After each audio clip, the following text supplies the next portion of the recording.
So let's get the obvious question out of the way, the most hackneyed question. How in the world did you end up there from your start in Texas?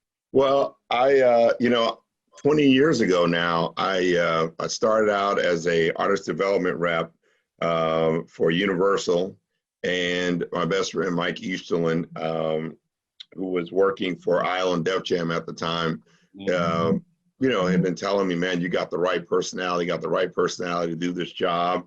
And he was on the pop and rock side and Hot AC at the time. And I kept telling him, man, I'm enjoying TV and radio, because I was on the radio in Dallas as well. Sure. And, Russ Parr and all those guys. Sure. And so I was having a good time being single and working on TV, covering the Dallas Cowboys. And finally, I just kind of saw the writing on the wall, man. And I said, you know what? It's time, and he got me in as artist development rep at Universal. And they knew that I was horrible hanging up posters and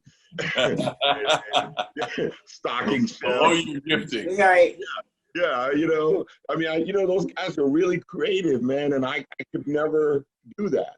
So I started paying the manager at, Sound Warehouse, and, I know I'm dating myself there for people who don't know, a record store.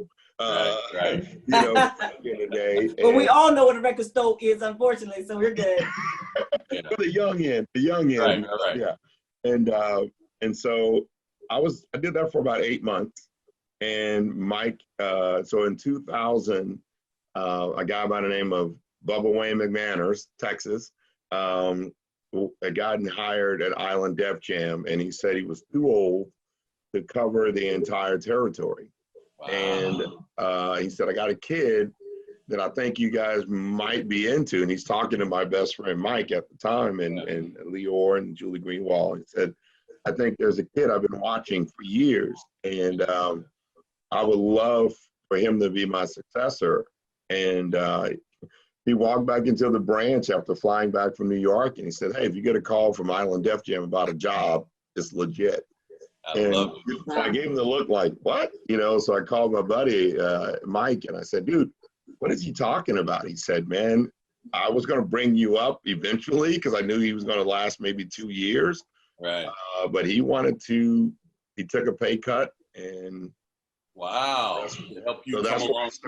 Yeah. And then I was 4 years at Island Def Jam, working the pop and rock side, Bon Jovi and Def Leppard and Bryan Adams and Hoobastank. I mean, just, and then of course, that was a time when stuff was starting to cross over as well. Right. So Jay-Z, Ja Rule, Shanti, Ludacris, a lot of those artists, LL, of course. And then there were some changes that happened at Island Def Jam. They all went over to Atlantic. Right. And Leor and Julie Greenwald are very territorial with their people, right? They started plucking people from Island Def Jam and bringing them over to Atlantic. And I ended up over at Atlantic.